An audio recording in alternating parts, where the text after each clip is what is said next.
do this. It's the real Jonathan Smith Show on Indy Sports Ticket, 1430 AM, 93.9 HD2, and always on the free Indy Sports Ticket app. What's going on? Welcome into the real Jonathan Smith Show here on Indy Sports Ticket. Thank you for tuning in, no matter how you're tuning in, whether that's YouTube, Indy Sports Ticket.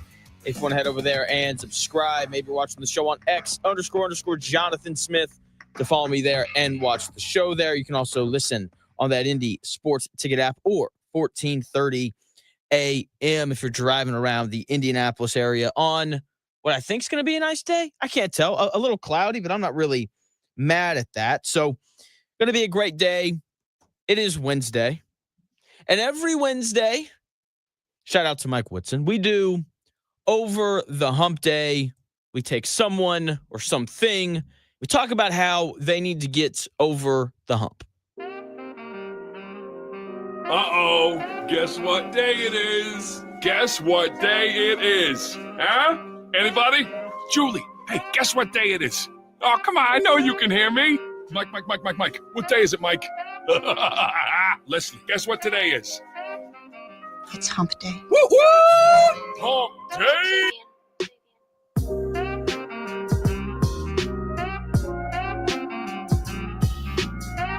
No, as a coach, I gotta get us over that hump. I gotta get them comfortable, knowing that you're gonna be in close games and you gotta make plays coming down the home stretch.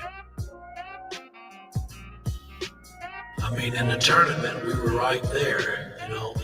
I just didn't get them over the hump, man. And that's something that I live with every day of my life. Because I truly believe that was the team to really make some noise and get to the finals, and I just couldn't get them over the hump.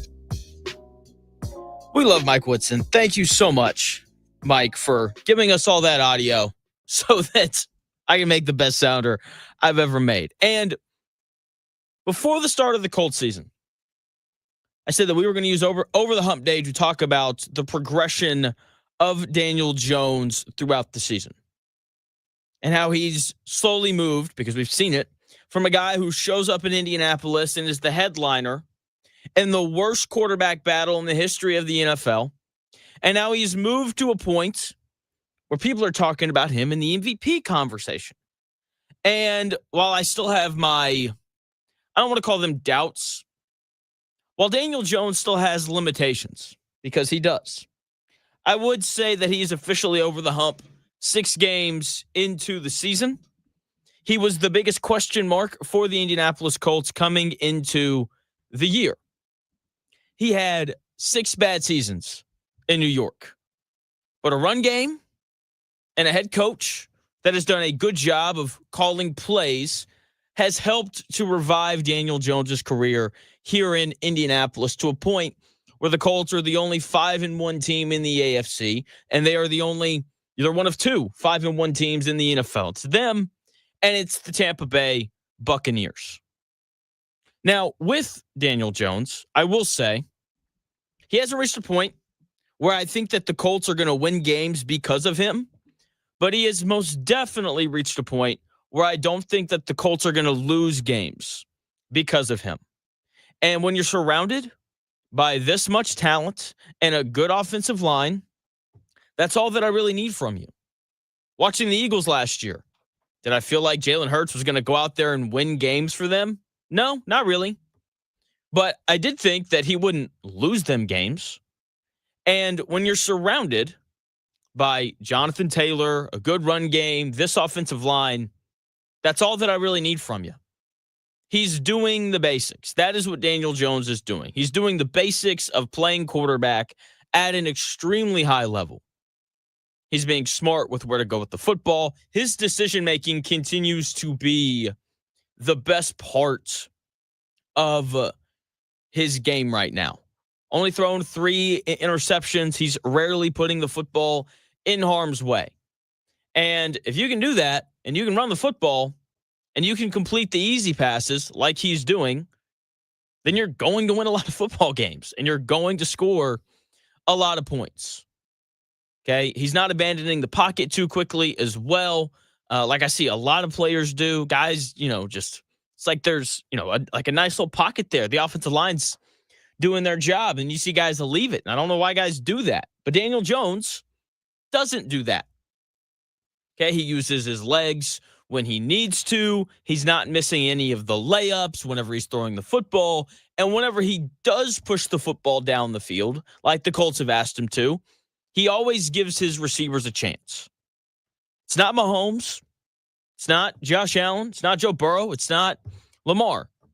And Daniel Jones is never going to be in that class of guys. But he is playing well enough to have a better record than all those players a third of the way through the season. So it's hard to complain. If the Colts lose on Sunday, and as I was thinking about this last night, this was the moment when I was like, you know what? Daniel Jones is over the hump, right? If the Colts lose on Sunday, going on the road to play a really good Chargers team. If the Colts lose on Sunday, and you were saying, hey, Jonathan, why did the Colts lose? Then my gut reaction wouldn't be, oh, Daniel Jones played bad. My gut reaction is probably going to be, oh, what did the defense do? And coming into the year, that was not how I would have felt. So the Colts defense, that is our new subject of Over the Hump Day for the rest of the year. Because they simply haven't been good. I know they're fourth in the NFL in points allowed per game, right? And you're going to point, and people are going to point at that and say, look at this. Look at this. That doesn't fully represent this defense, though. It doesn't. If you've seen them play, then you know that they are not playing like a top defense in the NFL, like their points per game allowed would lead you to believe. They're not. The run defense isn't great. When Charvarius Ward isn't out there in the secondary, it is brutal. Absolutely brutal. The linebackers, the we like our guys position group of the year, not very good either. So while they do have the fourth ranked defense in terms of points per game allowed, I think everyone that's actually watched this Colts team play knows and understands that this is not a top 5 defense in the NFL. I went through the numbers yesterday. I'm going to go back over them again here really quickly. They're 15th in the NFL in yards per play allowed. They're 30th in third down defense. They're 14th in opponent red zone touchdown percentage. And they're 6th in takeaways. Your numbers should be better than that, given all of the takeaways that the Colts have made this year. And when you consider the fact that the Colts have played the Dolphins, Raiders, and Titans, and, Jacoby Brissett and the Cardinals, not even Kyler Murray, then their numbers should be better than that. You shouldn't have the third worst third down defense in the NFL when you've played Tua, Cam Ward, Jacoby Brissett, and Geno Smith in 4 of your 6 games. You should be better than that. You shouldn't be 15th in yards per play allowed when you've played against those 4 quarterbacks. Statistically, I kind of figured that the Colts would be closer to like the 10th best defense in the NFL, given these quarterbacks that they have faced to start the year. And I went through this yesterday. This Colts defense is what is holding them back from being a legitimate contender. When I look at the best teams in the NFL, teams that I think can legitimately win the Super Bowl, they all have better defenses than the Colts do. And I get it. The Colts have the best offense in the NFL. They absolutely do. I went through that yesterday on top of everything else. But just looking in the AFC, there are undoubtedly teams that in the playoffs I would be inclined to pick to beat the Colts. The first is the Chiefs. They have an excellent offense as well, and their defense is better than the Colts. They just held the Lions to 17 points on Sunday Night Football. If the Colts played the Lions, the final score of that game would be 41-40. The Chargers playing the Colts on Sunday. They're banged up. But when they're healthy, I like them more than the Colts. Better quarterback, pretty good offensive line, and a much better defense. That defense even without Khalil Mack, who's currently missing some time. Like, it's a really good defense. They hold the Chiefs to 21 points in week 1, the Raiders to 9 points in week 2, the Broncos to 20 points in week 3. They held the Giants to 21, and so on. Like, it's a good complementary football team. Like, the defense for the Colts is an issue. The Patriots, they're not better than the Colts, but if the Colts played the Patriots in the playoffs and the Patriots beat them, I wouldn't be surprised, because their defense is just significantly better than what the Colts have. Significantly better. Like when you look at their depth chart, they have 2 really good corners. 2 really good corners. Christian Gonzalez is one of the 10 best corners in football, and Carlton Davis, it's another really good player. Christian Barmore would be the best defensive lineman on this Colts team. It's a really, really good defense up there in New England. And then if Drake May continues playing the way that he's been playing, geez, like, they're going to be really tough for whoever plays them. And that's just in the AFC. That's not talking about all the teams out in the NFC. The Buccaneers, super banged up right now. Very good offense. When they get healthy on defense, like, they're going to be even more of a problem than they already are. The Packers, same thing. The Eagles, same thing. Seattle, same thing. I'm just not convinced that this Colts team is as complete as they need to be a contending Super Bowl team. And the issues are on defense. And they're going to lose games going forward unless they can clean it up on that side of the football. Well, Jonathan, what does cleaning it up mean? When you say that the Colts need to clean up their defense, like, what all does that entail? What marks do they need to hit? Let's start with what I think good defenses do. No. What I know good defenses do. Good defenses get off the field on third down. Good defenses hold teams to field goals instead of giving up touchdowns when they're in the red zone. Those are the 2 biggest things. The Colts are 30th, third to last in the NFL in third down defense. I mean, come on. 30th. When you've played Tua and Jacoby Brissett and Cam Ward and this version of Geno Smith that for some reason just isn't very good anymore. I mean, you got to be higher than 30th. I get it. You played Bo Nix, who's been up and down, and you played Matthew Stafford, who's, should be a Hall of Famer. But those other 4 games, come on now. So if the Colts' third down defense can go from 30th to 18th, then I'll say that that's good enough. Because, as we all know, when your offense is this elite, you don't have to have the best defense in football. You just need a competent one. And the Colts have been incompetent on third downs so far 6 games into the season.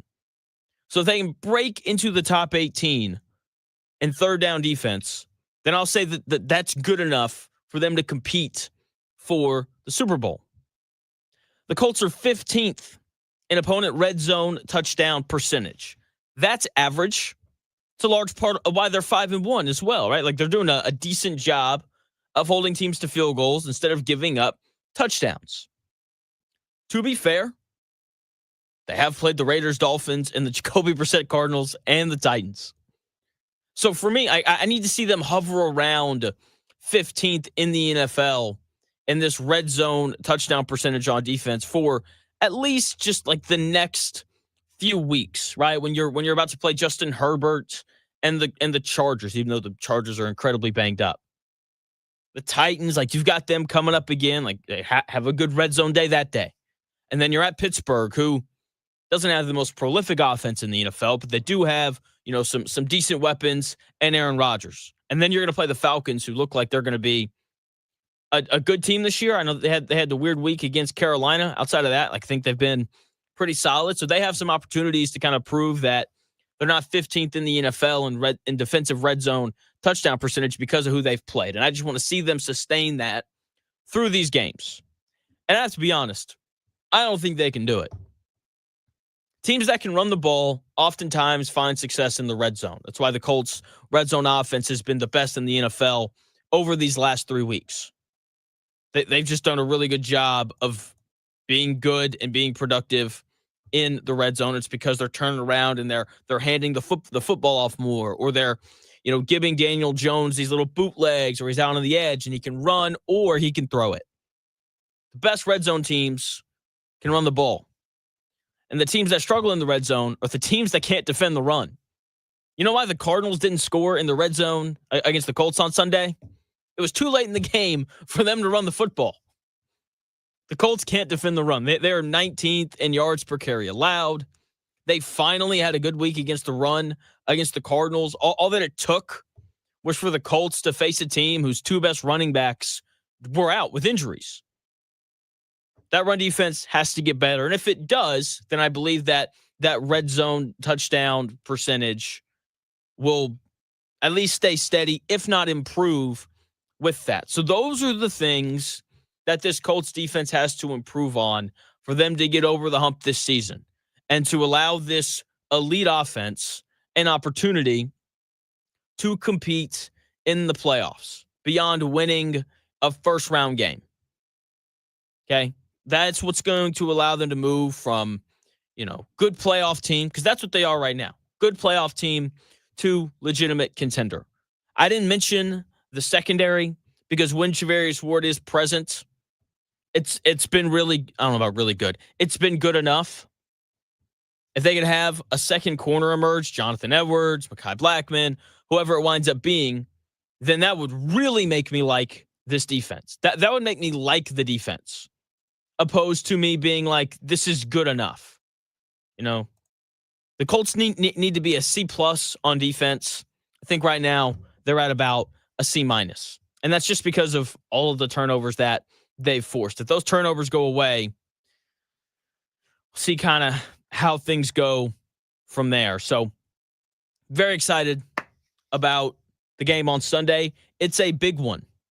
The Colts absolutely have to. Feels a bit much when you're 5-1, but it would be very, very good for the Colts to beat the Chargers on Sunday. I'll tell you why that is in 4 minutes.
may, one day, be a must-listen for sports enthusiasts. Yeah, and monkeys might fly out of my butt. The Real Jonathan Smith Show on Indy Sports Ticket 1430 AM, 93.9 HD2, and always on the free Indy Sports Ticket app. Welcome back to the Real Jonathan Smith Show here on Indy Sports Ticket. Thank you for tuning in, no matter how you're tuning in, whether that's YouTube, Indy Sports Ticket. If you want to head over there and subscribe, maybe you're watching the show on X _ Jonathan Smith to follow me there and watch the show there. You can also listen on that Indy Sports Ticket app, which you can download wherever you find your apps. We're having some issues here, and I can't hear anything in my headphones. I don't know if any of this stuff's going out over the radio. So if you're listening on the radio or on the app, please tweet at me at _ Jonathan Smith to let me know if you can hear me or the spots or not, because I have no idea right now. But we're just going to keep it rolling. We're just going to keep it pushing right here on the Real Jonathan Smith Show. So the Colts, they're playing against the Chargers coming up on Sunday. Big game. Huge game, dare I say. Because this game is about seeding. Every game for the Colts is important. But certain games are going to be more important than others. So while, yes, the Colts need, to beat the Titans in a couple weeks and the Texans and the Jags and some of these other teams that I think are lesser. I know that the Jags are 4-2, but if you've watched them play, I'm just not a big believer in terms of them being as good as the Colts are. They beat the Chiefs on national TV, so people are going to disagree with me on that. But, you just haven't watched the Jags all year. It's like the one good game that they've played. But anyway, this game for the Colts against the Chargers on Sunday is a little more important because this game's about seeding. Talking about seeding in games like being important for like seeding purposes for the Colts, like it's weird. Like talking about seeding for the Colts is like talking about Indiana playing in a Sweet 16. Like it's just been a minute since we've had that conversation. Sorry, Indiana fans, you guys are riding a little high with all the football success. So, yeah, I kind of figured I'd knock you down a peg. The Chargers are 4-2 on the year, and the Colts are 5-1. I think both teams have an excellent chance to win their respective divisions. Both teams are good, so they'll be competing for seeding with one another. The Colts need to win this game to hold the tiebreaker over the Chargers. That is why this game is so important. This game is also winnable. Like they are. What's the right word for this? They're only 1.5-point underdogs, and I got to be honest, I don't really know why they're 1.5-point underdogs. It's really just how it is. Like I don't know. I don't know how. I really don't, because they have so many injuries. The Chargers do, and like that is why the Colts should be favored in this game. All of the Chargers offensive linemen, all of them are hurt. Their starting left tackle isn't going to play a game all year. Joe Alt has been dealing with an injury. They had 4 backup offensive linemen playing against the Dolphins this last Sunday. They still won. They won 29-27 because Justin Herbert is just an absolute beast. I mean, like the dude's just throwing for 1 million yards. He's completing every pass that he wants to.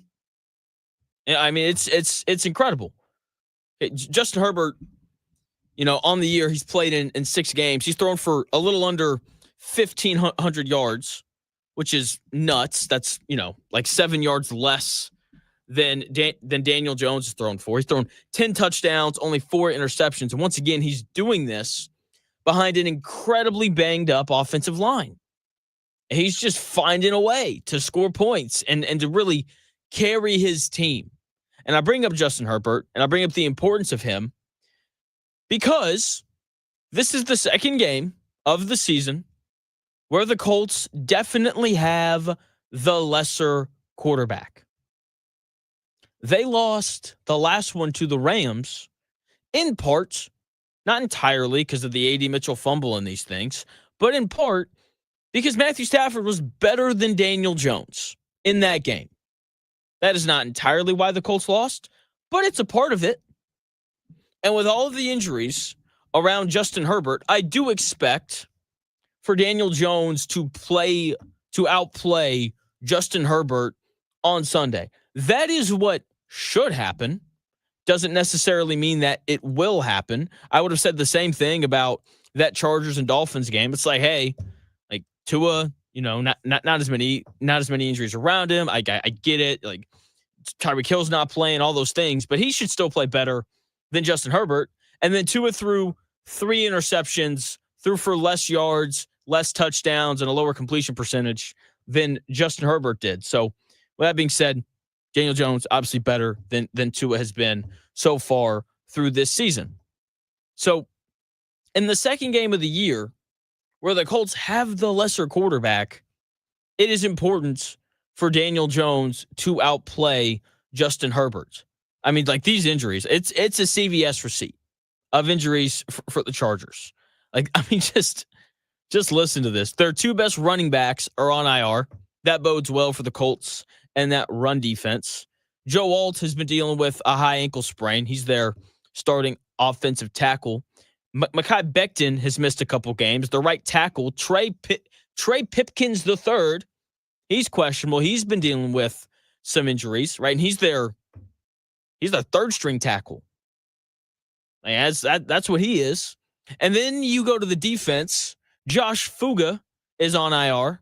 Junior Colson, inside linebacker, is on IR.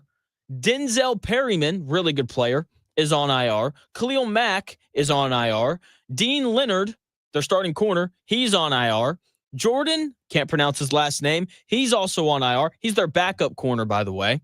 Oh, and then Eric Rodgers, their other starting corner, yeah, he's also on IR. The Chargers have 1 million injuries. 1 million of them. This is an important game for the Colts.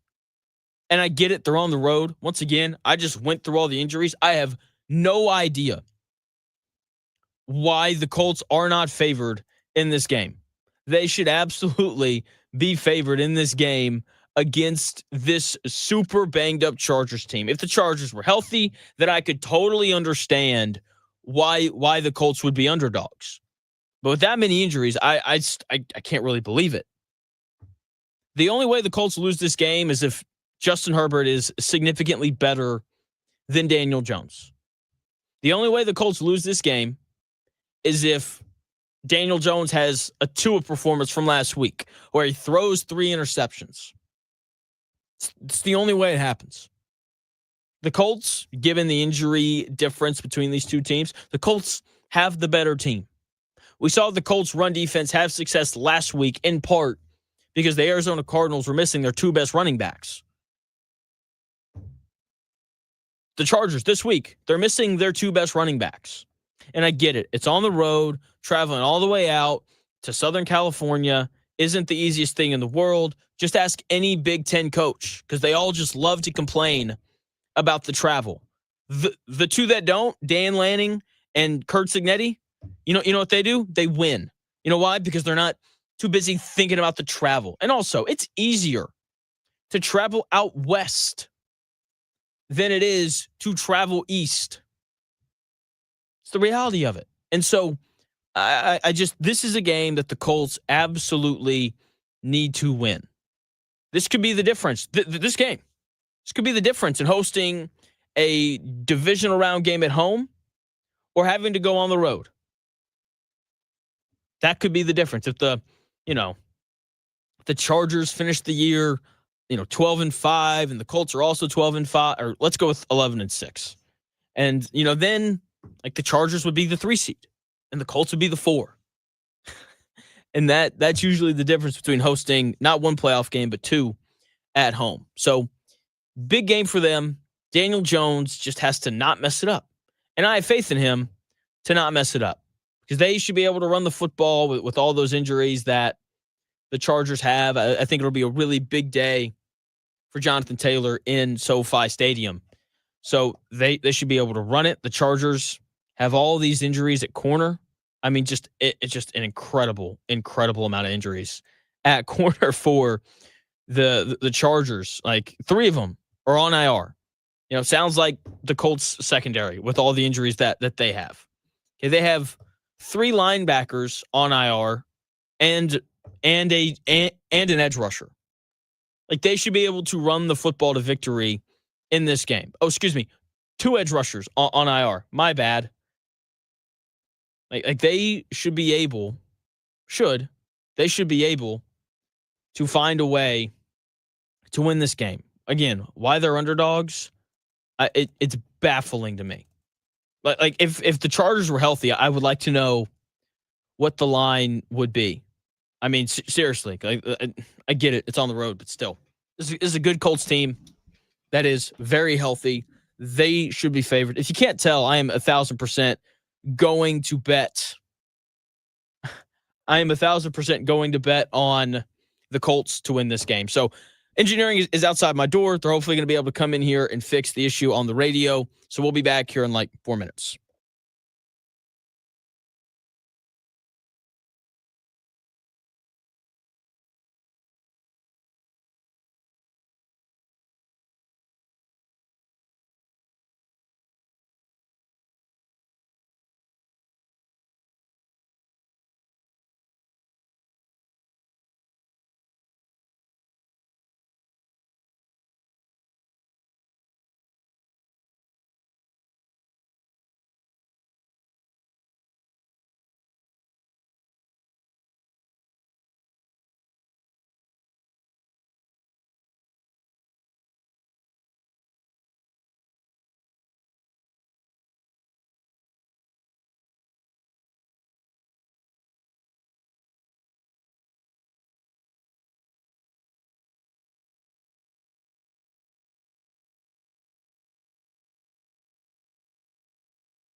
The best takes.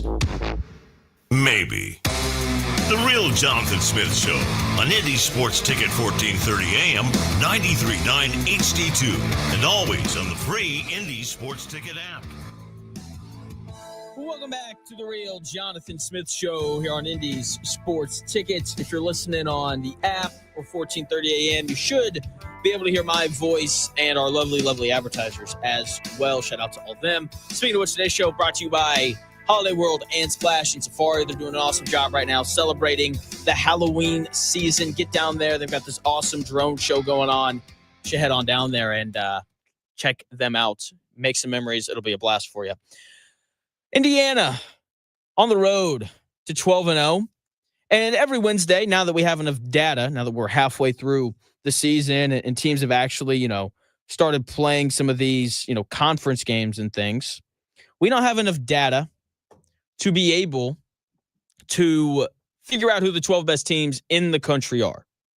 And so every Wednesday, started doing this last week, from the start of last week through the end of the regular season, I'm going to be giving you my college football playoff 12 best teams. And number one, I have Indiana. Indiana should have been ranked number one this week if you just go off the resume. They have the best win in the country going on the road to Oregon, a team that hadn't lost at home since 2022. They went on the road to Oregon, and they beat them. That is the best win in college football this year. That Illinois win. That Illinois win, that's probably not true. I was about to say that's Ohio State's best. That's Illinois' Ohio State's best win. That's not true. Ohio State's best win is Texas. But that Illinois win is better than what a lot of other teams have right now. So Indiana, between the Illinois win in dominant fashion, winning by 53, and the comfortable win against Oregon, like they have to be the number one ranked team in all of college football. Number two, I have Ohio State. And I'll be honest, I think Ohio State's better than Indiana, but I can't rank them in front of Indiana simply because their resume just simply isn't as good. So they have to fix. So that's kind of the issue with them. The Texas win isn't as good as what everyone thought it was going to be, but they're still the most impressive team that I've seen. I think they have the best defense in the country. I think that offense has significantly more firepower than they have let on. I'm hoping to get Zach Gray back on the show this week. He started a new job, so he's kind of busy.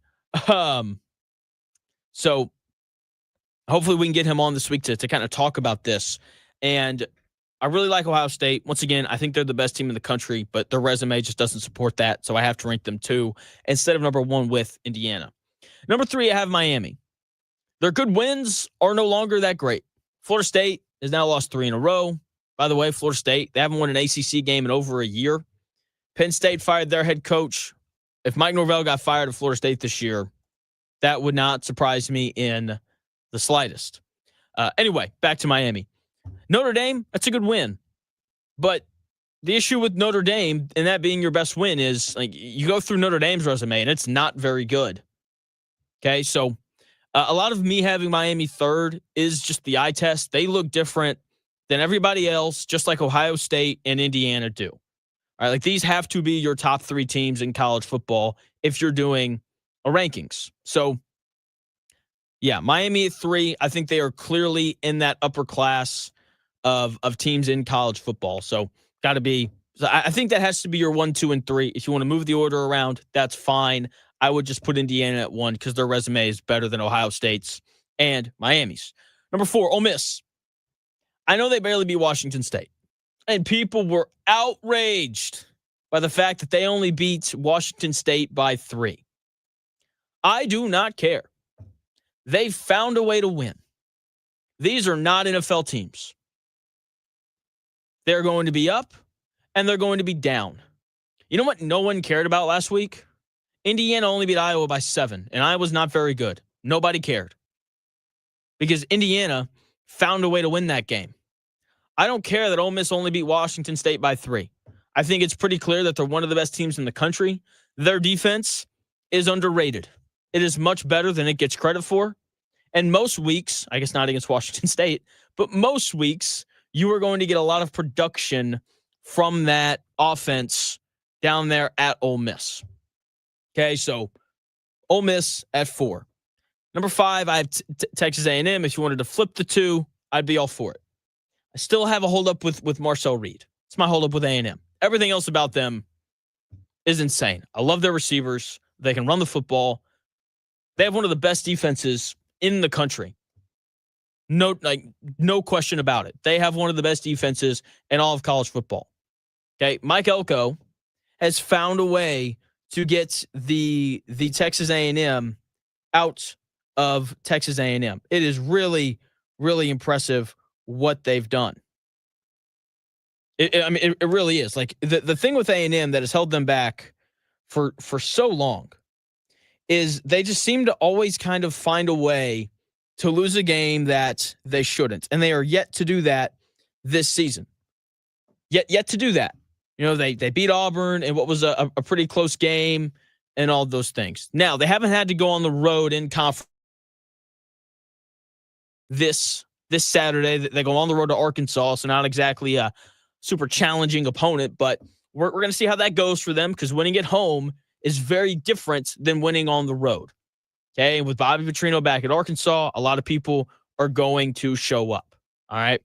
Number 6, I have Alabama. I think Alabama's the best one-loss team in the country. And you have to respect their resume. Yes, I know they lost to Florida State. They've also beaten a ranked team 3 weeks in a row. 2 of those wins coming on the road at Georgia and at Missouri. 2 of the 15 best teams in college football. There is not another team in the country who has won a ranked game 3 weeks in a row.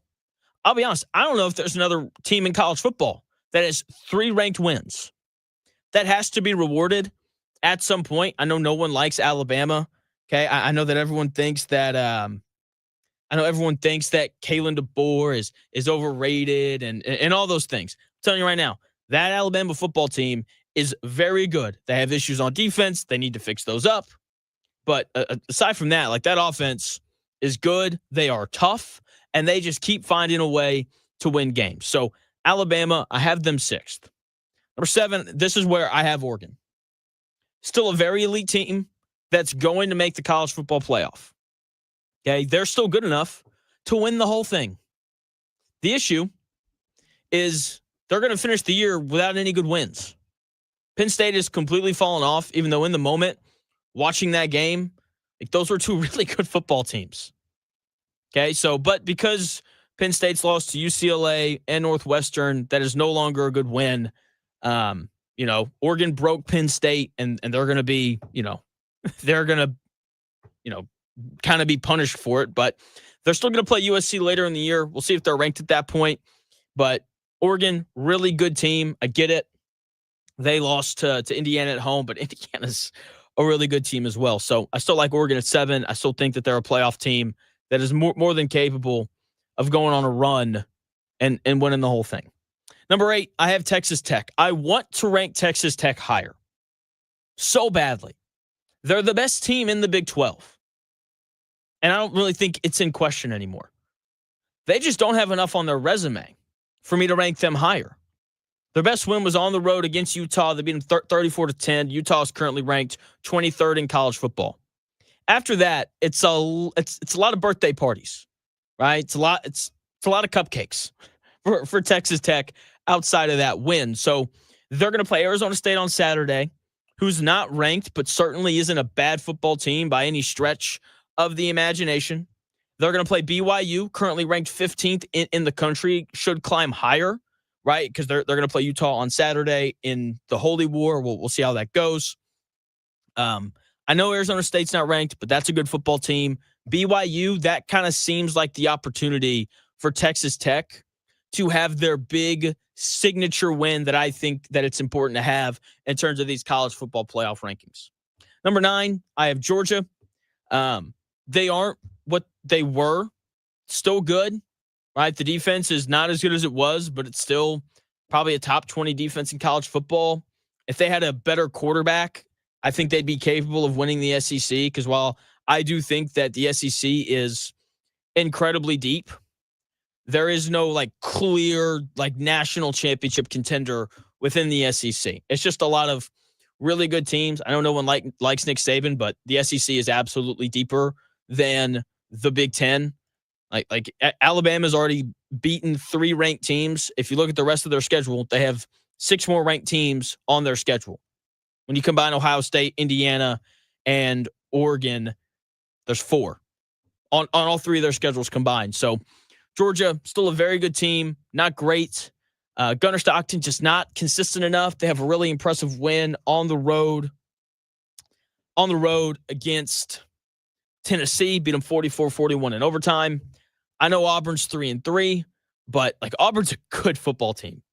Auburn's been screwed over a couple of times by officiating, including on Saturday against Georgia, if we're going to be totally honest here, but they're still a good team.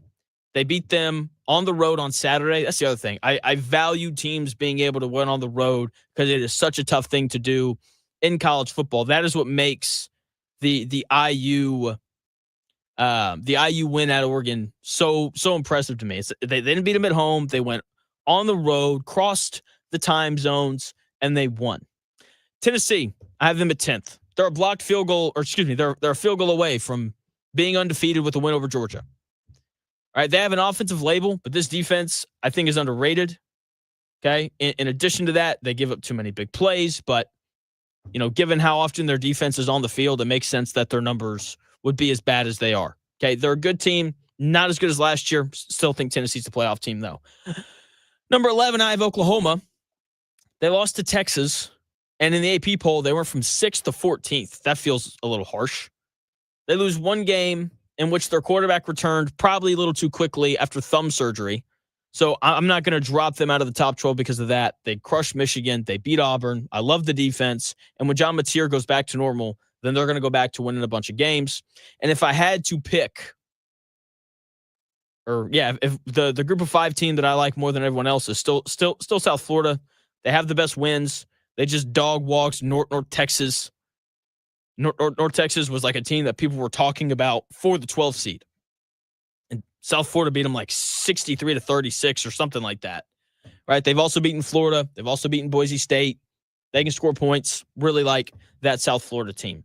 Apparently, Indiana beat Kentucky last night in their scrimmage. And that's awesome. Go ahead and put IU in the Final Four now, I guess. I don't know. Like the scrimmages to me are so funny. Like it's a scrimmage. Like you're obviously like you're playing your better players, but you're also trying to figure out who can do what, and you're not managing it or coaching it like it's a normal game. You're not, because in a normal game, you're obviously trying to win. If you lose a scrimmage, who cares? No one. That's the answer. No one cares if you lose a scrimmage. Like this is so funny. It's like Indiana fans, and I'm not trying to make fun of the guy who put this in there, even though I don't think, men's soccer, that's what you meant. Ha! That's hilarious. I thought you were talking about the scrimmage. Because aren't they going to scrimmage or something like that? I don't know. I just know that it's that time of the year in college basketball where scrimmages are going to start happening. And yeah, like don't pay any attention to them because they do not matter at all. They don't matter in the slightest. And here's how I know. If Indiana loses a scrimmage, the reaction is going to be, it's just a scrimmage. Who cares? But if they win a scrimmage, it's like, they beat so-and-so. Scrimmages don't matter. Who cares? Not me. I care much, much more about Indiana football right now. And I care much, much more about Indiana football and the Colts right now more than any of that. See, I'm not even aware of who they're scrimmaging. Thank you, Gritty. Indiana basketball, not scrimmaging Kentucky. I don't know who they're scrimmaging. I don't care. It's football season. It's football season. We got Thursday Night Football tomorrow night. Kevin Potts, by the way, is going to join the show here in about 7 minutes, and we're going to talk a little bit about the NFL season. We're going to talk about the Colts, right? Because the Colts are one of the best teams in the NFL. I have them outside of my Super Bowl contenders list. I think they're close. The defense just has to be a little bit better. So I'm going to talk to Kevin about that. This is a dude who watches everything. We'll talk about Mendoza. We'll talk college quarterbacks, all sorts of stuff. So love having Kevin on. He does a great job. Not too sure how often we're going to be able to get him on because he lives out in Seattle. Next week, the show time changes. We are no longer on from 10 to noon. We'll be on from 7 a.m. to 9 a.m. So mark your calendars. October 20th, morning show. The Real Jonathan Smith Show in the morning. So, and it'll be the same show. Colts, Indiana football, all that kind of stuff, just coming at you a little bit earlier in the morning. So Colts Chargers, it's a big game, man. It's a big game, right? Like, this is a team, they need to win that game. Okay? Like they saying that they have to when they're 5-1 would just be incorrect, right? That would be hyperbole. But it'd be really nice if they went on the road and they improved to 6-1, because this is a Chargers team that is good enough to win their division. They're good enough, to compete for that 1 seed in the AFC. And you obviously don't want to give them the tiebreaker. So we're going to talk to Kevin about that. We're going to go through all the injuries with the Chargers as well. He's a huge 49ers fan, and I just want to know what it's like to wake up every day and hear that another one of your really good players is out for the rest of the year with an injury. So, yeah, it'll be fun. So Kevin Potts of the Kevin Potts NFL and NFL Draft Substack joins me when we come back in 4 minutes.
We know to contact Indiana 811 at least 2 working days before every dig.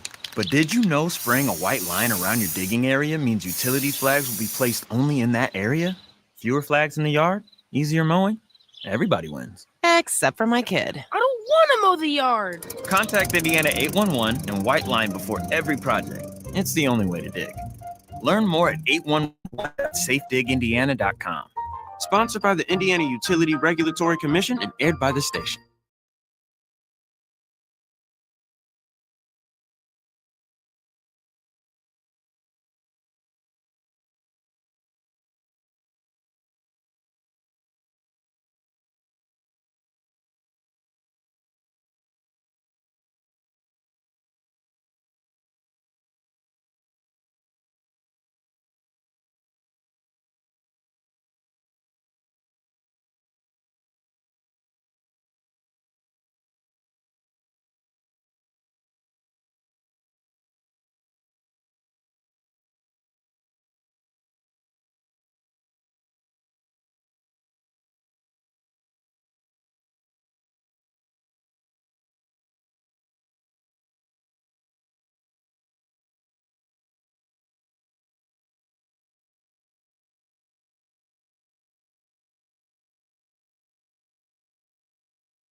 Does your old ride suck? Is it a total energy vampire? Monica Peck here from Hare Chevrolet. This month, we're driving a stake through blood-sucking car troubles. You could drive home in a 2026 Chevy Equinox for just $299 per month. Or you could get up to $3,000 more than Kelley Blue Book value based on the price of the nicer, newer car you pick. So if your ride groans, stalls, or vanishes in the daylight, no judgment. Just trade that sucker in for something that doesn't bleed your wallet dry and makes you feel confident, comfortable, and back in control again. At Hare Chevrolet, we're all about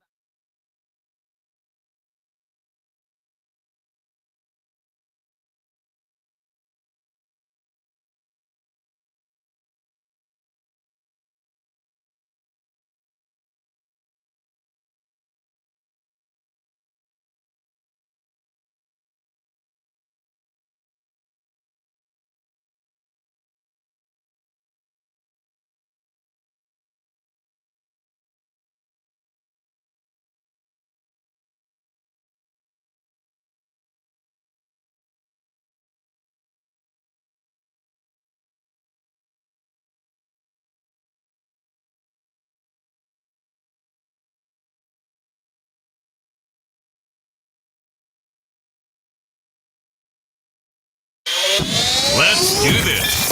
It's the Real Jonathan Smith Show on Indy Sports Ticket, 1430 AM, 93.9 HD2, and always on the free Indy Sports Ticket app. Welcome back to the Real Jonathan Smith Show, brought to you today by Holiday World and Splash and Safari. Get down to Holiday World, make some awesome memories with your kids. They're doing an awesome job celebrating Halloween right now. They have an amazing drone show that you should 1,000% go and check out. You should also check out the Kevin Potts NFL and NFL Draft Substack, joined now by the one and only Kevin Potts. Kevin, what's going on, man? How are you? I'm good. It's always a pleasure to be on the show and talk some football. Especially when the Colts are good. You know, last year we had you on a bunch, and it's like, yeah, Anthony Richardson, you know, just like trying to find anything nice to say about him. We don't have to do that this year. We get to say nice things about Daniel Jones instead. What has been the most impressive part of Daniel Jones through these first six games? I think for me, it's just been his ability to handle pressure. I think usually when you get these essentially street quarterbacks to come in, they are really bolstered by an offense, and you don't really ask them to do much. And while that is partly true, there's been multiple moments in all of these games. The Broncos game really sticks out to me, where he's making plays with his legs or his arm under pressure. He's not perfect. He's still going to put the ball in arm's way. That's going to happen from time to time. But for a player that was really just asked to not screw up for a long time and continued to do so, the fact that he's asking not to screw up and adding some positive plays on top of that is just something I just did not see coming at all. How much of his success ties back to the fact that the Colts are running the football as well as anyone else in the NFL right now? I think it's a huge part of it, but this is a team game. It's always going to be like that. I think even the best quarterbacks, like you look on Monday night with Josh Allen against the Bills, they weren't really leaning into the run game. They had to throw a bunch, and the offense looked disjointed. Versus when they run the ball, they look fantastic. And I think it's the same thing with the Colts. A lot of really talented playmakers. This run game's awesome. It makes Daniel Jones' life easier. But I don't want to take away from what he's doing, especially for the career arc that he has had. It's not a given that just because the run game is going well, that Daniel Jones is going to play well. That has not been a thing for a large part of his career. So while it does help, I do think he's doing some really nice stuff as a passer that he deserves credit for. Joined by Kevin Potts, writer of the Kevin Potts NFL and NFL Draft Breakdowns Substack. So since you're such a big draft guy, I have to ask. I know we talked about this before the draft. I don't remember what you said, though, so I apologize. If you were the Bears, would you have taken Colston Loveland over Tyler Warren? I would not have taken them, but they were very close in my rankings. I think they're like 3 spots apart on the overall big board. I do think if you flip spots, we might be having a different conversation why Loveland was the best pick and the Colts did a great job and the Bears blew it by taking Warren, just because of the way this offensive infrastructure works. Maybe it wouldn't be as big of a conversation because I do think Warren is a better player, but I do think this Colts offense is more situated to feature whatever tight end they took than the Bears are. Okay, that makes sense. What has Tyler Warren done? Because he's the Colts' leading receiver through 6 weeks. I thought he'd be good. Didn't think it happened this quickly. What has been just kind of the impressive part of watching Tyler Warren and just his fast start? Yeah, well, I think the stuff that you expected to translate quickly, like the stuff with the ball in his hands, how physically he is after the catch, has all been awesome to start. And you knew Steichen was going to have a really creative way to get the ball in his hands and do that stuff. But I think he's getting better and better at doing the real stuff, running those real routes, finding soft spots over the middle, running those deep digs and the crossers that kind of expand what he is as a tight end. And he's growing there, which is awesome to see. I think the biggest thing for him and the Colts is you can just put him on the field with 3 other wide receivers and not have to worry about it. There's no juggling these different body types of tight ends. Like, you don't have to do all these different creative things. You have a starting tight end that you can put on the field and he can do everything and play 60 snaps a game. And that's just such a big deal for so many offenses. And it just allows them to do so much more stuff that confuses defense when you don't have to consistently interchange these parts at tight end. Joined by Kevin Potts, writer of the Kevin Potts NFL and NFL Draft Breakdowns Substack. The NFL is weird this year, and you could kind of see this coming. The AFC has all these great quarterbacks, 2 of which are hurt right now, and the NFC has really good rosters. Why is that the case, and how does that impact, I guess, when you put together like a Super Bowl, like that list of teams good enough to win the Super Bowl, how does that impact the way that you kind of stitch that together? Yeah, I think it's twofold. One of them is just when you have these really good quarterbacks, you have to pay them a lot of money. You don't get situations like Seattle and Tampa where your quarterback's making 35 to 40 million, where you can spread that love around and build a better roster. I also just think some of these GMs and these top AFC teams deserve some criticism. The Bills, the Chiefs, some of these draft picks have just really not been hitting for them. And when you have a highly paid quarterback, you have to hit on those margins to create these rosters. And then, of course, you have teams like the Bengals and the Ravens where everyone's hurt and it's hard to fully evaluate them. But it does make for a weak AFC, to obviously to the Colts' benefit, that maybe you're not as scared as you were in recent years, even if the quarterbacks are good. And you look at the NFCs, I think the Super Bowl team, assuming they don't get beat up in the playoffs, is probably going to come out of the NFC, because I have way more nice things to say about those contenders than I do in the AFC. The AFC is just, hey, these quarterbacks are really good. They'll probably figure it out. Versus the NFC, I have way more different things I could pick from each team, what they do well, how they're going to beat teams, the different ways they can expose opponents. So who has the best roster in the AFC? It might be the Colts. It is something I have been thinking about, and it depends how you want to weight a quarterback, because I still looking at the Chiefs, Mahomes, and how they're looking and want to say them because Mahomes lifts everything. But I think if we're going 22 by 22, we're stacking up one player to one player, it's really hard for me to say anyone other than the Colts, because I just like so many players on that offense. Okay, that makes sense. Joined by Kevin Potts, writer of the Kevin Potts NFL and NFL Draft Breakdown Substack. The Colts to me are interesting because they're 5-1. Them and the Bucs are the only 2 teams sitting there with that record, and I feel like I should like the Colts more than I do. I have real concerns about their defense. To me, that kind of holds them back from being in this Super Bowl conversation. What do you make of the Colts? Are they good enough to like make the Super Bowl? Like how good are they? And what do you think about the defense? Yeah, I think they're definitely good enough to make a run. I think we'll have to see. This is a long season, right? We're only 6 games in. We'll see how injuries shake out. We'll see how they evolve over the year. But I think having this offense, I believe they're top 3 in DVOA right now, being able to lean on that is a huge benefit. And while I do have concerns about the defense, we've talked about this a couple of times, where the pass rush is solid but not amazing.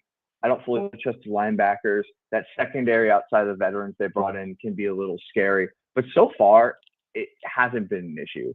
And looking at their schedule, I don't know if they're going to get to a point where we find that out. I think that game against the Chiefs will probably tell us a lot about how far we can expect the Colts to go. But it just might be one of those teams that until we get to the playoffs and they play in a big game, we won't really know, because it's such a new team to this realm of contention with the way they're playing. It's hard to make a judgment other than say they're playing really well. I hope it continues and those strengths can outweigh those weaknesses. Okay. Yeah. And that's kind of what it feels like in the AFC with the teams that are playing well, even though I will ask, like, I really like the Chargers roster. That's who the Colts play on Sunday. If they were healthy, do you think we'd be saying that they have the best roster in the AFC? Yeah, I do think injuries play a part of it. I'd also put the Ravens in that conversation because half their team feels like it's on IR. But right now, they're not healthy, and that matters. That is something that gets factored into it. And the Chargers guys aren't really coming back. Slater's out for the year. Alt's out for a long time. Like Hampton will come back, but that's a rookie back missing over half his year. What's he going to look like when he comes back? So what you can say, yeah, on paper, maybe this is better roster, especially since they have a top 5 quarterback, in my opinion. If they're not on the field and they're not projected to come back the next week or two, it's pretty hard to put them in that conversation.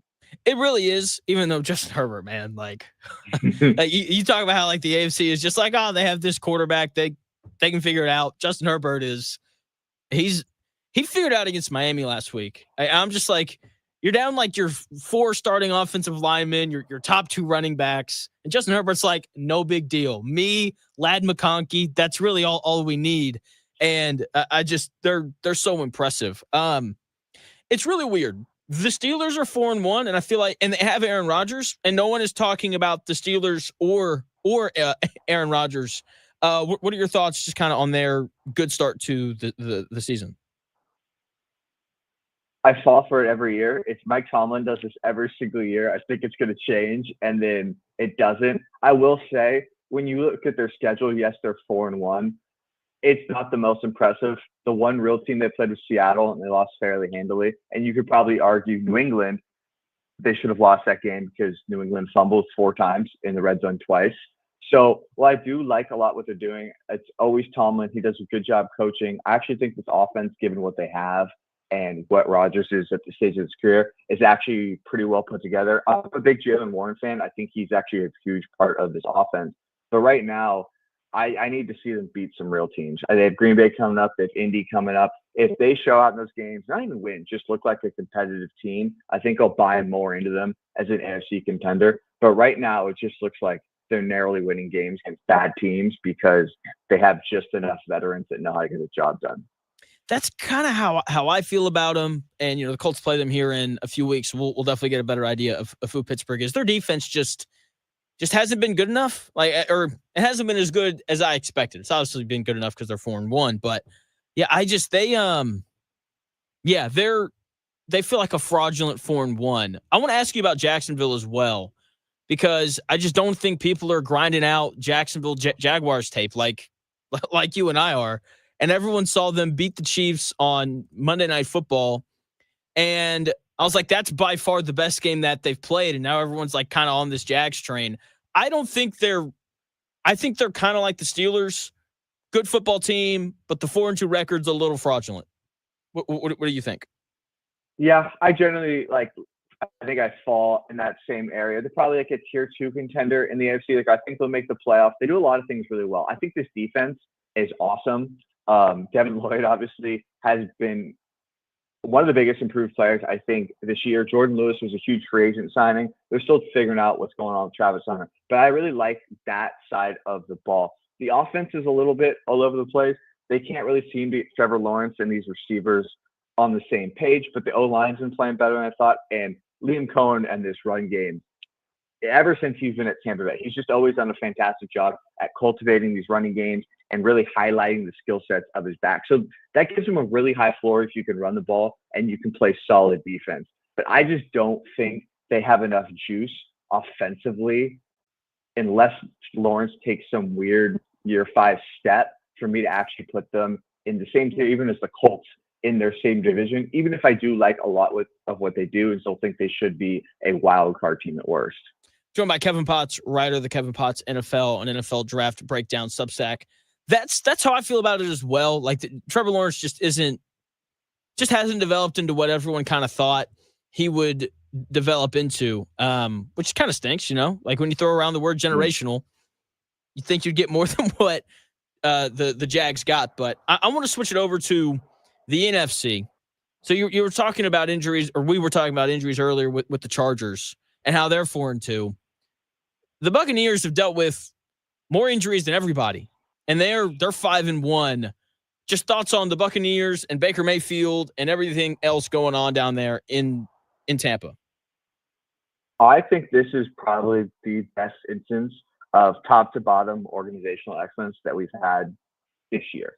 I mean, you talked about the injuries. That Bucs-Niners game, the people missing that game could win a Super Bowl. If you combine all the guys missing from that game, it was that bad. And they still continue to win. They're 5-1, like you said. They're barely in the top 10 in DVOA. So it's not even like they're winning these great games. They just win by one possession at the end of the game. And Baker's been awesome. He's not a perfect quarterback, but he went into Seattle, which is a tough place. He balled out. He was missing his top 4 wide receivers against San Francisco. It doesn't matter. He's going to run through 4 tackles, spin off, and get a first down. I really love watching Baker. I don't know where he falls in the quarterback hierarchy, but he's one of my favorite just quarterbacks to watch on a week-to-week basis because of just how he gets it done. And then I think this defense that is pretty flawed at a lot of different areas is still getting it done. They've gotten a lot of contributions from rookies on the back end.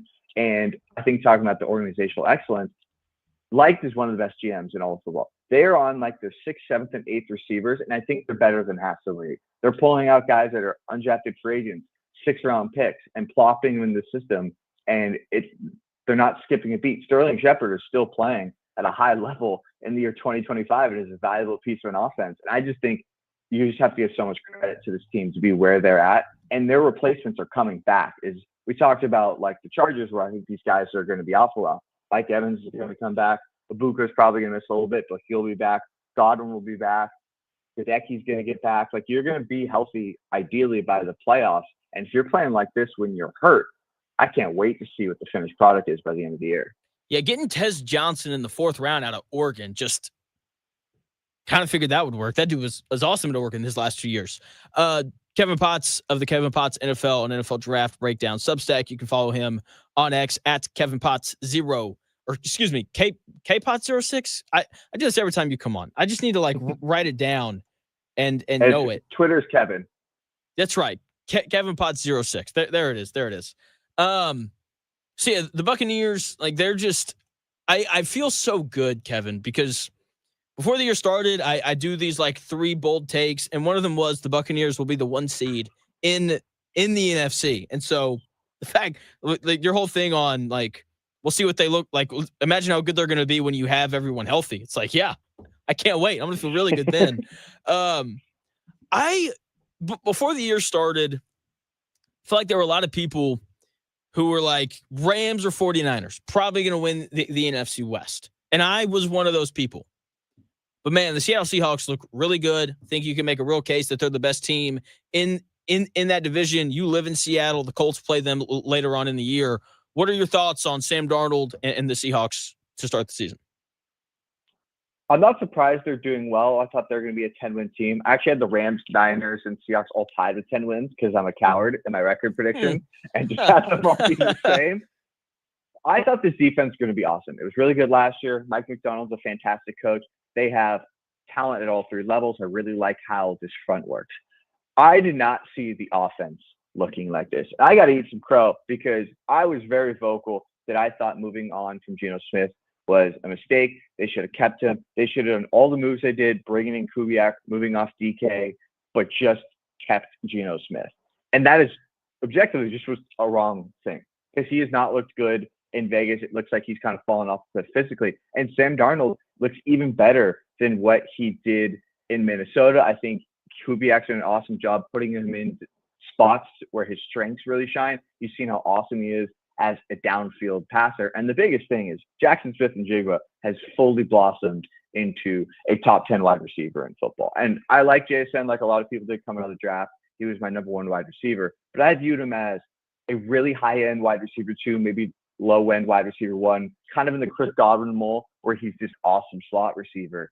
And in his first year actually playing outside, I believe it's like 70% of his snaps come out there, he has turned into a 3-level monster and a deep threat that I just did not see in his skill set. And it's paired super well with what Darnold's done. And even though like the run game hasn't really done that much, and Cooper Kupp's basically a tight end at this point in time, they have created this really awesome offense off of the strengths of 2 players that I was just too low on coming into the year. And it makes them a legit Super Bowl contender if this keeps up.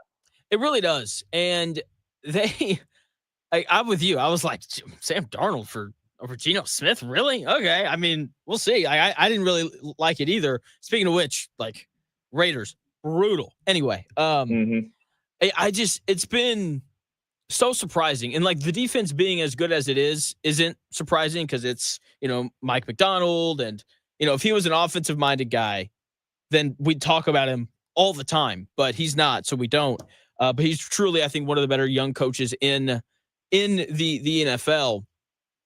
So going back to just kind of like these awesome players that we've seen this year, Jackson Smith and Jigba, as you said, was this guy who everyone like knew was going to be good coming out of Ohio State. And then I was reading this guy the other day, and maybe this guy's just dumb. I don't remember his name, but he was talking about Emeka Ibuka with the Buccaneers.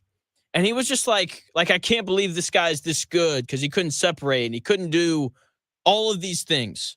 When you're evaluating a receiver, how much of it is, like this guy just kind of catches everything? Because that was always my thing with Ibuka at Ohio State. I was like, if the ball's in his vicinity, I just kind of expect for him to come down with it.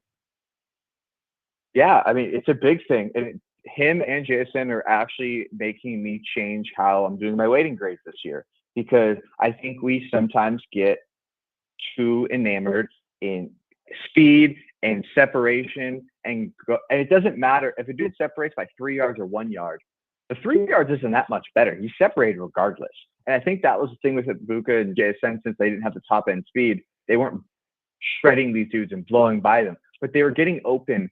And then, like you said, they catch the ball. They don't make the mistakes. And I think going into this year, I'm trying to be more cognizant of players that, one, are really intelligent. They understand leverage and spacing and how to tempo the routes more so than they're just super explosive. And then these guys that understand body control and balance, that don't have to get these herky-jerky moments. The ability for JSN and Ibuka to always play at top speed. I forget who said this. I think it was Robert Mays, The Athletic. He said it looked like JSN is ice skating at all points in time. Oh, wow, and I really good. like that. So you don't see the big throttles up and down with the speed. Everything is at that same speed, in and out of his cuts, and it makes it so difficult for defenders to match them because there's no tells. There is no way to really disrupt him because he's moving so smoothly around the field. And I think when we get into this next year's draft, there'll be players who maybe don't check the typical height, weight, speed boxes that understand spacing, understand leverage. Like you said, they catch the ball, they have the body control. And I think it's just something in a league where slot receivers are more valuable than ever and moving around is more valuable than ever. Being able to do all these things is a huge deal in the modern NFL. Okay, that makes sense. I like hearing that, like, these two guys have changed the way that you evaluate, that's interesting to me. And like that, I'm glad that you're willing to change. I think it's a good thing as well. Joined by Kevin Potts, writer of the Kevin Potts NFL and NFL Draft Breakdown Substack. He does a great job covering college football and the NFL. Speaking of college football, how disappointed are you in how this year's quarterback class has performed up to this point? Which then again, like, you could argue that this happens every year. Like, there was just a bunch of excitement for all these guys, and then Nussmeier gets hurt, Lenore Sellers gets hurt. It just doesn't feel like it's been as great as everyone kind of expected for it to be. Yeah, it's funny because it's definitely been a letdown, I think, from the public perception of what it was hyped up to be. I'm actually encouraged by this quarterback class. I was not super high on it to start with. I really liked Nussmeier. I had like a late first round grade. That was about it. I was not a big Sellers guy. I was waiting to see what Mendoza and Aller would do. And obviously Aller's after the season, it's not looking great for him. But I think we talked about Ty Simpson off air.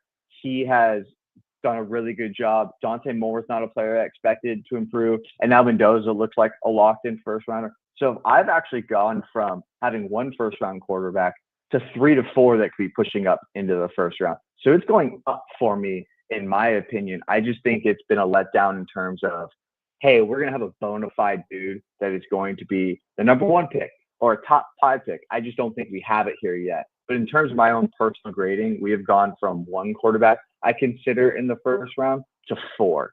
So I'm personally pretty encouraged. What are your thoughts on Mendoza? He's awesome. This is everything I think you wanted to see from him going to Cal, because it was all there on tape. Obviously, he's big, tall, and strong. He can put the ball wherever he wants. He does a pretty good job in the pocket. Not a great athlete, but he can tuck and run if he needs to. Against Oregon, they did some read option stuff where just he does enough that you have to respect that. And then I think he is an aggressive thrower that's willing to make some throws. He'll miss some. He threw a pick six against Oregon. It happened. But I love the poise to bounce back and continue coming back at him and go win that game. And I think at Cal, the numbers didn't look great because it was a bad situation. And your hope was, hey, he's going to go to Indiana. They have 2 NFL receivers. This is a coaching staff that is clearly able to get a lot out of players. It is going to blossom, and he's going to run this excellent offense that's going to be one of the top teams in the country. And through 6 weeks, that's exactly what I've seen, and he's checking every box so far. Okay, sweet, love that. Was Dante Moore? Because look, college football to me, it's so funny, and it kind of bothers me a little bit, Kevin. I'll be honest. Like, we just swing back and forth so much on everybody, and it's kind of crazy. So Dante Moore plays really well against Penn State. Everyone's like, he's the best quarterback in college football. And then he didn't look great against Indiana, and now everyone's like, I don't really know. What are just kind of your thoughts on him? Because I don't know if I think I'd make the argument that he's the best. I think he's the best pro prospect I've seen.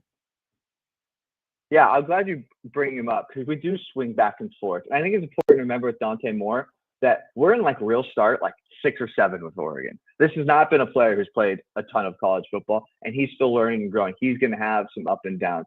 I think he's probably one of the best pure passers. His ball placement is fantastic. It's really easy off his hand. He is a solid athlete. Again, I don't think he's going to be Jaden Daniels, but he can scramble. He can create with his legs. I still think there's growth for him. Obviously, he had a tough game. I'm really curious to see this next game. I think it's a big thing in scouting. And if you ask any scouts, they'll tell you this. What do you want to see from a guy when they have a bad moment? I mentioned Mendoza's pick six. Yeah. He bounced back in that game, did great. What does Dante Moore look after his first set of adversity this year? How does he bounce back in this next game? If he comes out and has another really good game, I'll be really excited. I do think he is a player, and Ty Simpson as well, that I'd probably like to go back to school at this point in time just because they're so young. I don't think, given the landscape, they probably will, because if you can get first-round money, you usually leave, just because I would like to see him get more experience. But I do think he's probably he's one of those 4 guys I mentioned that would be a first-rounder for me, because I just think he's such an excellent passer, and his processing, despite being only in start 6 or 7 with Oregon, I'm not counting anything that happened at UCLA because that was a mess. It's just really excellent. I'm pretty encouraged with what I've seen. Okay. Last thing for you, Kevin, and I'll let you go. First, go follow Kevin on X at KevinPotts06 and subscribe to his Substack, Kevin Potts NFL and NFL Draft Breakdown. So there are 2 islands that I have just refused to leave. It's gotten a little lonely, but I'm very glad that I've stayed on both of them. One of them is Caleb Williams Island. After last year, everyone kind of freaked out, and I think people overreacted. I thought he was going to be good. I still think he is. I thought he was really good against Washington. Had a couple plays called back that would have made his stat line look better. He's not perfect, but I think he's going to be really good still. And Alabama football is going to keep being good even after Saban's gone. You brought up Ty Simpson. We don't when we talk college football, we don't do a ton of a big picture who's going to win a national title.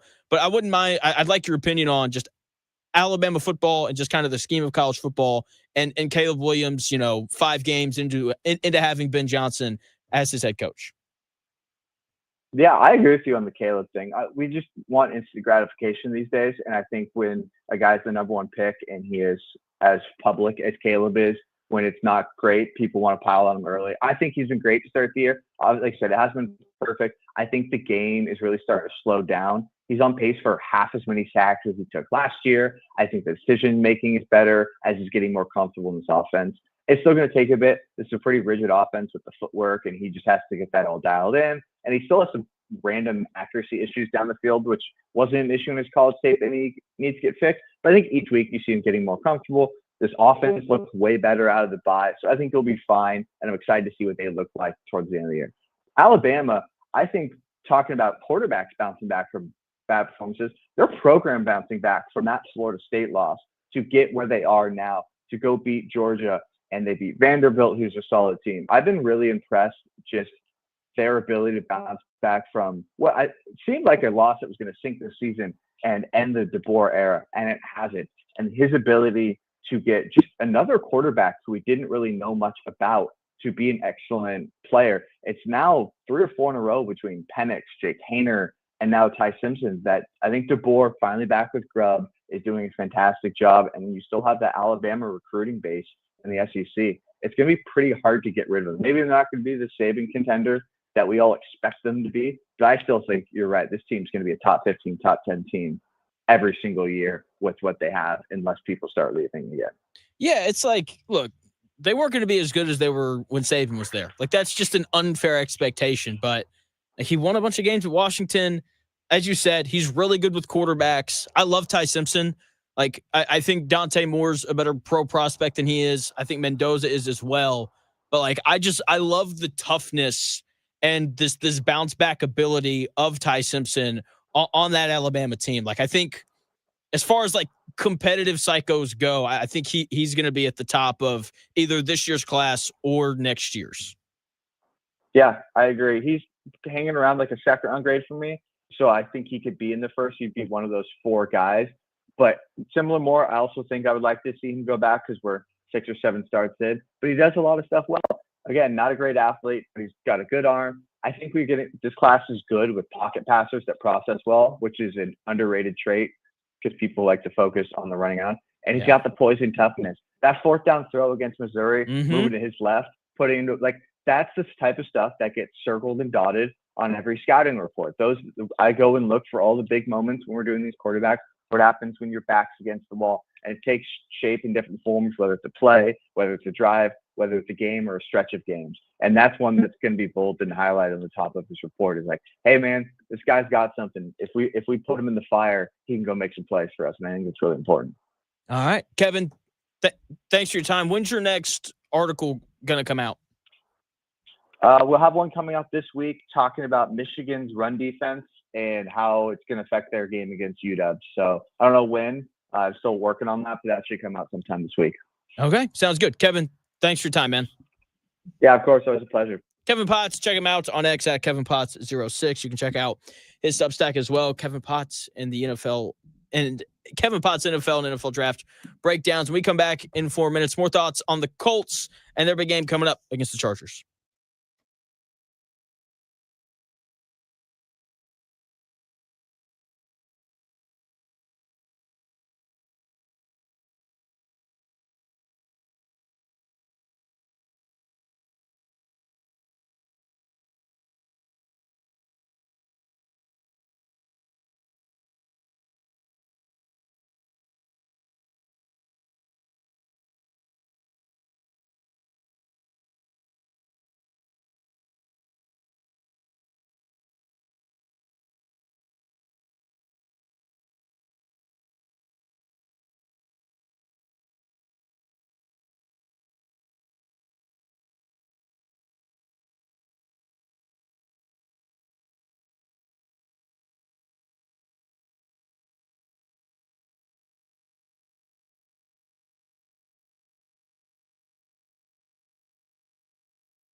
If it's in today's sports world, it's here. The real Jonathan Smith Show on Indy Sports Ticket 1430 AM, 93.9 HD2, and always on the free Indy Sports Ticket app. Well, welcome back to the real Jonathan Smith Show here on Indy Sports Ticket. Thank you for tuning in, no matter how you're tuning in, whether that's YouTube, Indy Sports Ticket. You can head over there and subscribe. Maybe you're watching the show on X, _ Jonathan Smith, to follow me there and watch the show there. You can also listen on the Indy Sports Ticket app, which you can download wherever you find your apps. Now, the Colts. It's a good football team. And they have another opportunity on Sunday to prove it again, improve to 6-1. I don't know what it is. Like 6-1 just sounds so much better than 5-1. Like it feels like, I don't know. Like there are certain 14-point leads that feel bigger than other ones. Like 34-20 feels significantly bigger than like 21-7. I don't know why. 6-1 and 5-1, same thing. And they need this game just for seeding purposes. Like this is a really good Colts team. They're undefeated at home. It's a tough place for teams to come in and win. The offense is going to be better at home because you're not dealing with crowd noise and all those things, and you're able to use a cadence. You don't have to use a silent counter or anything like that. And like there are certain teams in the NFL that very simply don't need home field advantage. They don't need it. Like Mahomes and the Chiefs don't need home field advantage. The Bills don't need home field advantage. They don't need it. I think that the Colts do. Part of that is just because of the lack of playoff experience on this team. Like this isn't a team that has been frequenting the playoffs these past few years. So they need to win this game over the Chargers, not just so that they can be 6-1, but also so that they can hold the tiebreaker over a Chargers team that is more than capable of winning their division and finishing with the same record as the Colts. So big game for them. The only way that they win this game is if this Colts defense can find a way to get over the hump. More on that in 3 minutes.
I'm still going for it, even with higher stroke risk from atrial fibrillation, an irregular heartbeat not caused by a heart valve problem. Over a 3-year study, Eliquis apixaban tablets reduced stroke risk better than warfarin, and over 97% of Eliquis patients did not experience a stroke. A first stroke occurred in 2.9% of warfarin patients versus 2.3% of Eliquis patients. Don't stop prescription Eliquis without asking your doctor. Stroke risk may increase. Eliquis can cause serious and potentially fatal bleeding. Don't take if you have an artificial heart valve, abnormal bleeding, or antiphospholipid syndrome. While taking, you may bruise more easily or bleed longer. A spinal injection increases blood clot risk, which may cause paralysis. Get medical help right away for unexpected bleeding or bruising, or back pain, tingling, numbness, muscle weakness, or incontinence. Aspirin products, NSAIDs, SSRIs, SNRIs, and blood thinners increase bleeding risk. Tell your doctor about planned medical or dental procedures. Learn more at Eliquis.com or call 1-855-ELIQUIS.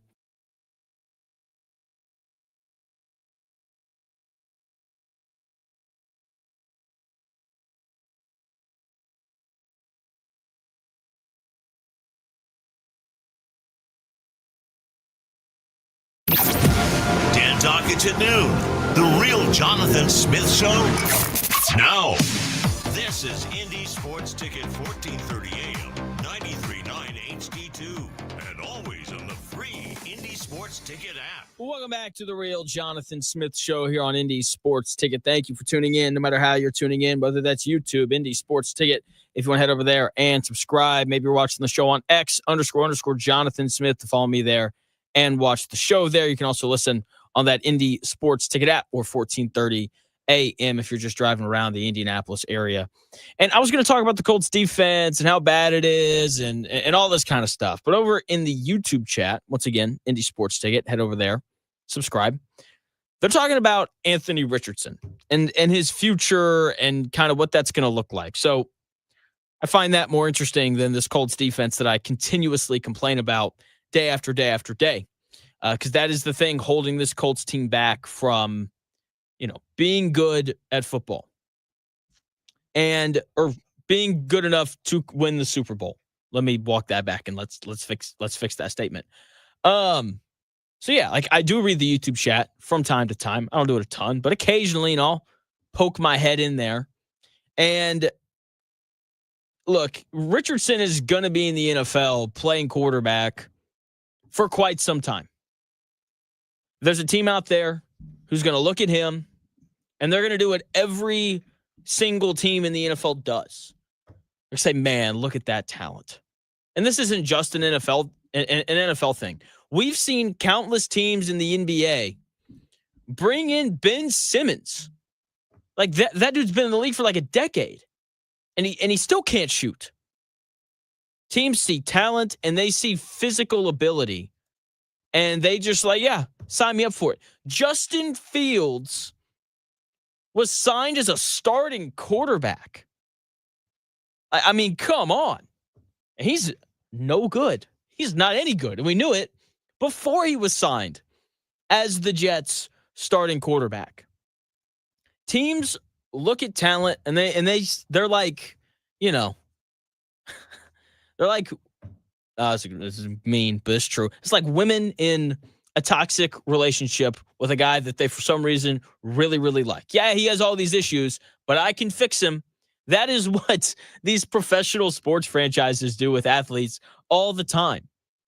Okay, the Vikings or the 49ers or the Rams or someone, one of the other 31 NFL teams are going to very willingly make a trade for Anthony Richardson, and they're going to bring him in, and they're going to do everything they can to develop him. That's what the Steelers did with Justin Fields. And then when they realize that they can't, they say, all right, see you later. And then the Jets are like, we're not the Steelers. We can totally do this.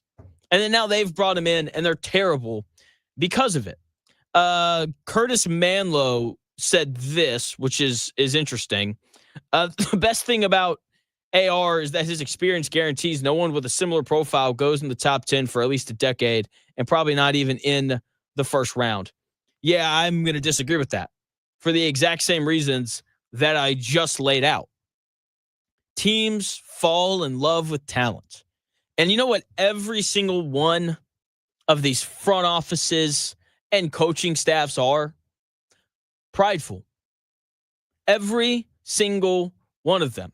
Whether it's Kevin Stefanski and his staff with the Browns, Shane Steichen and the Colts here, John Harbaugh and the Ravens, and so on, whoever it is, they all think that they're a really good coach. And they all think that if they bring in a guy that's 6'4" and runs a 4.4 and can dunk a basketball and can launch a football over those same mountains over there, They all think that they're going to be the ones who bring him in and fix him. That's why part of why Jamarcus Russell went number 1 overall all those years ago. Right? It's why Tim Tebow went in the first round. Oh, big dude, very inaccurate, but hey, big dude, strong, physical, can run. We can do some pretty cool things with him. Let's take him in the first round. Okay? Teams fall in love with talent. It happens all the time. All the time. And because of that, Anthony Richardson is probably going to play for like 2 or 3 other NFL teams. Guys like Anthony Richardson are going to get drafted in the first round continuously. That is just the reality of how not just the NFL, but every other sport works. And I got to be honest, I kind of like it that way. Could you imagine watching the Colts last year without Anthony Richardson? That would have been so boring. Tuning into this show, not doing the whole quarterback defense attorney, that would have been boring. It's way more fun this way. So I hope NFL franchises continue to reach on quarterbacks and continue to make mistakes. Colts defense is bad. Daniel Jones is officially over the hump. So now we turn our attention to that pitiful, pitiful Indianapolis Colts defense on this beautiful over the hump day. Uh-oh, guess what day it is? Guess what day it is? Huh? Anybody? Julie, hey, guess what day it is? Oh, come on, I know you can hear me. Mike. What day is it, Mike? Leslie, guess what today is? It's hump day. Woo-hoo! Hump day!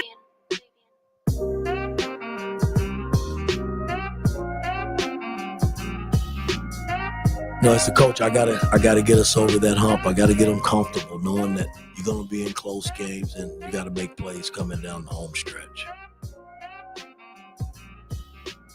I mean, in the tournament, we were right there. I just didn't get them over the hump, man. And that's something that I live with every day of my life. Because I truly believe that was the team to really make some noise and get to the finals, and I just couldn't get them over the hump. Mike Woodson, thank you for all those incredible sound bites. They're awesome. Best sounder I've ever made. And Daniel Jones is over the hump. I don't think that he's going to win games for the Colts, but I also don't think that the Colts are going to lose games because of him. That is where I was at with him when the season started. He has greatly surpassed that. Now, whenever I think about the Colts losing, it's like if the Colts lose on Sunday, who am I probably going to blame? The answer is going to be the defense. This defense has to improve if this wants to be a team that is good enough to win a Super Bowl. If this team wants to be good enough to beat the Chiefs, because the Chiefs aren't going anywhere. That team is only going to get better as this year continues. Like they're bringing Rashee Rice back on Sunday. Guess what that means? That means that their passing attack is going to be better than it already was. It's the reality of it. And this Colts defense, I don't think is good enough to beat teams like the Bills or the Chiefs who have these truly, truly elite quarterbacks. Like if the Colts played the Chiefs today and you told me that the Chiefs scored on every possession, I'd be like, yeah, that makes sense. See this Colts defense? It's just not very good. And like I went through the numbers yesterday. Here they are again. The Colts are 15th in opponents' yards per play allowed. They are 30th in third down defense. They are 14th in opponent red zone touchdown percentage. And they're 6th in takeaways. Your numbers should be better than that, given the opponents that the Colts have played this year: the Dolphins, Raiders, Titans, and Jacoby Brissett-led Cardinals. The defensive side of the ball, like that is what is holding this Colts team back from being a contender. Like when you look at the best teams in the NFL, they all have better defenses than the Colts do. The Chiefs, the Seahawks, the Rams, and so on. The Eagles. The defense isn't good enough. Okay, like that is why the Colts are going to lose games going forward. And so they are now the new topic of our over the hump days on Wednesday. And in order for them to get over the hump, the two things that I'm going to have to look at to improve is the third down defense and the red zone and the opponent red zone touchdown percentage. Being the third worst third down defense in the NFL is a recipe to lose a lot of games to everybody. That's why they almost lost to the Cardinals. They couldn't get off the field on third down. And part of that's a pass rush issue. Part of that is their second corner sucks, whoever it ends up being. If they can break into the top 18, then I'll say that that's good enough. Because this defense for the Colts, it doesn't have to be elite. We all know that. They have the best offense in the NFL. And uncouth, bring up the point that everyone brings up. They're fourth. The Colts are fourth in points per game allowed. I think that if you've watched this defense play, I think everyone would agree that this is not a top 5 defense. I think everyone would agree on that. The 2 times that they've played good offenses, the Rams scored 27 and the Broncos scored 28. And they just let Jacoby Brissett score 27. Congratulations. Just stopped Geno Smith and the Raiders, Tua in the Dolphins, and Cam Ward and the Titans. Congrats. Who cares? When they've played against good offenses, this defense has clearly struggled. And the reason, by the way, why they're fourth in points per game allowed is because of the fact that they are 6th in the NFL in takeaways. Takeaways in the NFL are a luck stat. That is what they are.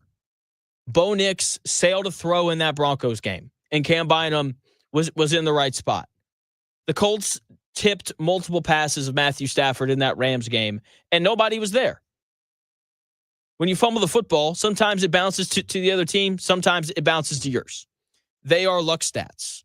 In terms of the Colts consistently down to down being good, not even close. Not even close. And part of this is the lack of depth. They don't have enough depth on the back end of that defense. That's why they should trade for a corner. Their pass rush isn't very good. The linebackers, don't even get me started. So sure, yes, they are 4th in points per game allowed, but we are going to see that number go up starting on Sunday. The Chargers are going to score points on this Colts defense, even with all of their injuries. And it's because they can't get off the field on third down. Having the third worst third down defense in the NFL is unacceptable. Could you imagine if the Colts hadn't played Tua, Geno Smith, Jacoby Brissett, and Cam Ward? Be the worst third down defense in the league. And that is just not a recipe to beating the better teams in the NFL, like the Chiefs and the Bills and, the Seahawks and so on. Okay. And then the red zone defense, to their credit, it's been solid. 15th in opponent red zone touchdown percentage. But again, I'd like to point to who they've played. It should probably be better than 15th. With that being said, they're going to have an opportunity to prove me wrong and to continue to hold firm in the red zone in these next few games. If they do that, then I will digress. Right? Also, the run defense, terrible. Don't get me started there. Okay, this defense has several issues. And look, again, they don't have to be elite. Just asking for them to be average. And I don't think that they are. I think that as we get into the tougher parts of the schedule, when they have to play against these better offenses, we're going to really see them struggle starting on Sunday when they have to play against Herbert and the Chargers. That's going to do it here on The Real Jonathan Smith Show. Thank you for taking the time out of your day to tune in, no matter how you tuned in. Greatly appreciated. Starting next week, the show will be on at 7 a.m., 7 to 9. It's going to be a blast, so make sure you're up early and tuned in as you drive into work. The Dan Dockett Show comes your way next. Attention taxpayers. If you owe $5,000 or more and have missed